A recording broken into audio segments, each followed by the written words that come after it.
That's okay, Joe, because baseball is finally here. I mean, we're ready for one more Grapefruit League game today against the Blue Jays, and then a couple of days off to get yourselves all ready, and then we're playing regular season baseball. How quick does spring training go for you, Joe? Well, this year it went pretty fast, actually. I think I finally learned that the middle part of spring training, when the newness is worn off, met all the new players and the young guys in camp, but nothing's really happening other than just the games are being played, and that's fun, but nothing develops. You can't really glean anything from what you're seeing until kind of toward the tail end. So my family came down. We went to Disney World for a little bit. We went out to the beach for a little bit, and then when they were ready to go back to school and start learning again, then got back to work myself a little bit more. So I think that's helped me make it go a little faster, and I know the players kind of do the same things too. They're there every day, but try to take their minds off baseball a little bit in the middle of the spring and then ramp it back up as we get closer to the regular season. And you've been watching this ball club get ready for the regular season. Martin Perez looked pretty solid. The pitching has looked pretty good the whole way through. No real struggles. Last year, of course, we got the terrible news about J.T. Brubaker right at the end of spring training. Don't need any of that stuff again, do we? Yeah, we had one pitcher, Dowry Moretta, earlier this spring, end up having to undergo Tommy John surgery after leaving a game in early March, a relief pitcher. But hopefully no surprises. Colin Holderman had been bitten by that flu bug real bad, but he's over that. It's just trying to get him back into some game work. We've seen Carmen Majinski, who had a forearm concern. He threw a bullpen yesterday, so that's good. Hasn't appeared in a game yet since feeling that, but hopefully he'll be back into game action at some point early in the season, if not right away. David Bednar had a lat issue. He's pitched in 2 spring training games, so now that seems to have subsided enough for him to be able to pitch. So that's good. So hopefully, knock on wood, you just don't want injuries. You want your full complement of players going into the year, and hopefully, at least on the pitching side, it looks like the Pirates are getting better in that department going forward. We look at the players themselves, and we try to get some sort of measure.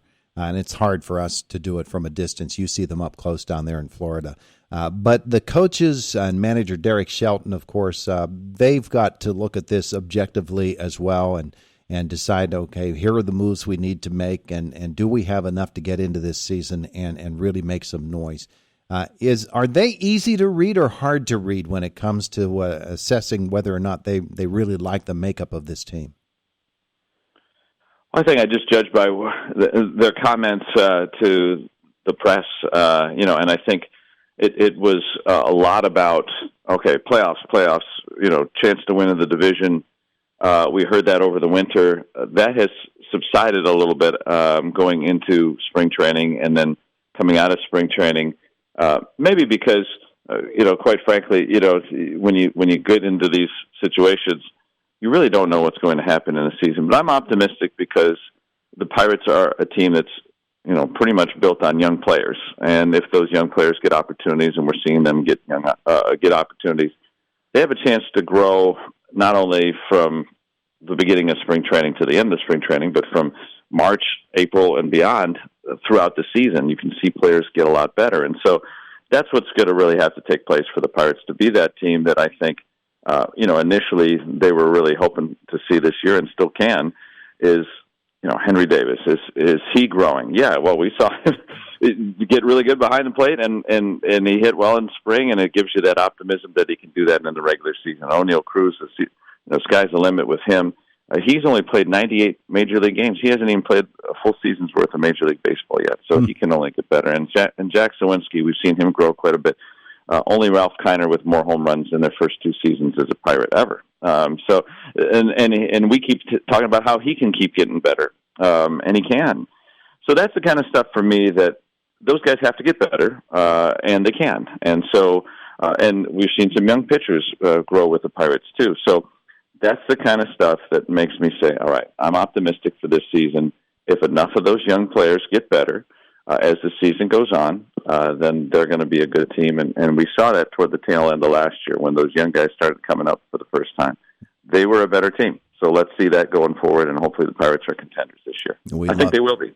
We love to see the pitchers do what they're doing. We love to see the hitters do what they're doing.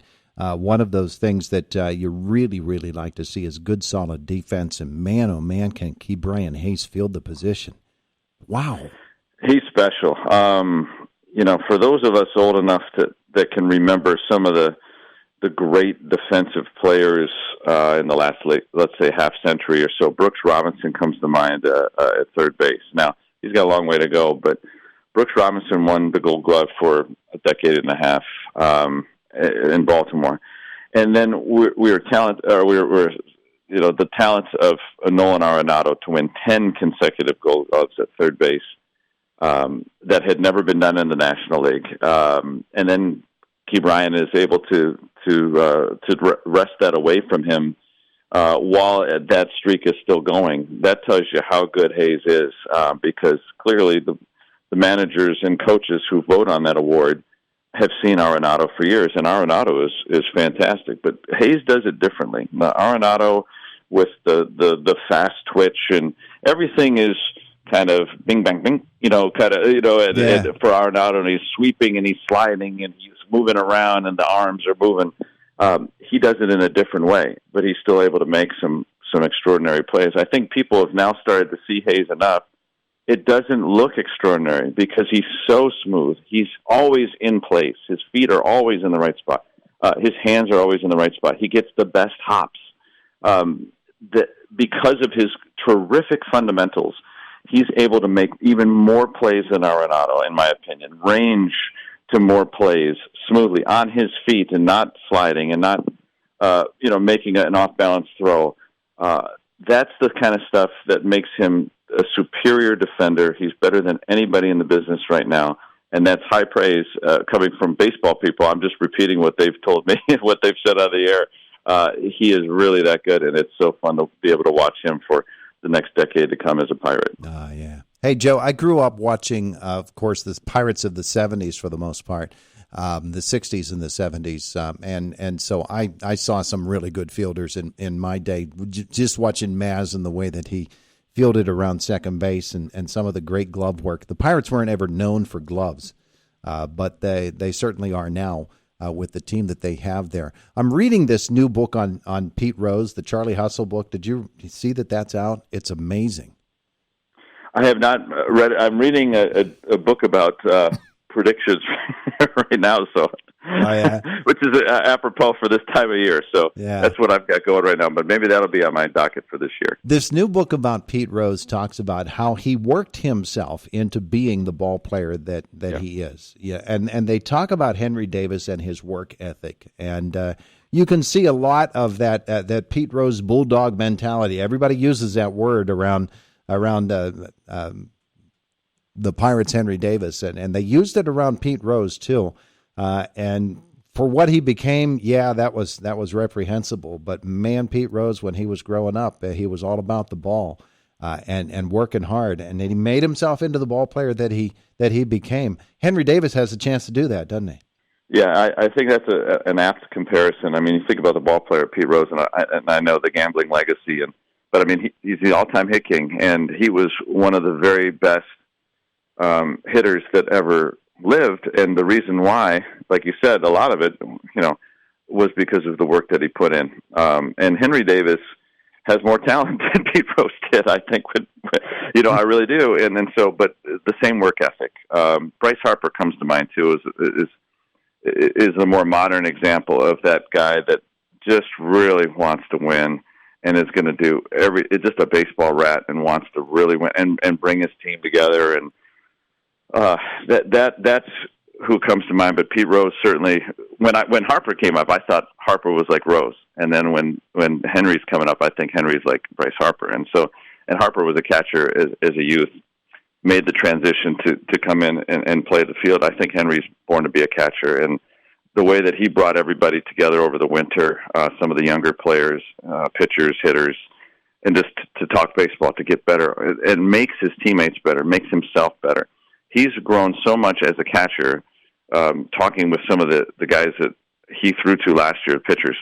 And obviously the Pirates talked about it themselves. Hey, he's not ready to catch. He's not ready to catch. He wasn't last year, and now he looks. I don't even think he looks average. I think he looks above average behind the plate. And so, what a testament to him. And he's only going to get better because of his work ethic. He's got talent, but he's going to realize all that talent and more because of how hard he works, how smart he works, and how he makes the guys around him better too. So I think that he makes the Pirates a better team just from him being on it, but also his influence on the other guys too. Yeah, we've got some good veterans. We've got some really good young guys coming up. It's going to be a fun season to watch, and Joe, you're going to get to do it all. You get to watch those Buccos every single day, and we'll be right there with you. Head off to Miami, get yourself some good Cuban food, and we'll listen to you and Greg and the whole crew all season long. Joe, thanks for visiting us today. I'll take that prescription. Thank you, Todd. Have a great day today. You too. Joe Block and the Pirates. Our conversation brought to you by A&A Construction and by Delaney and Fritz PC.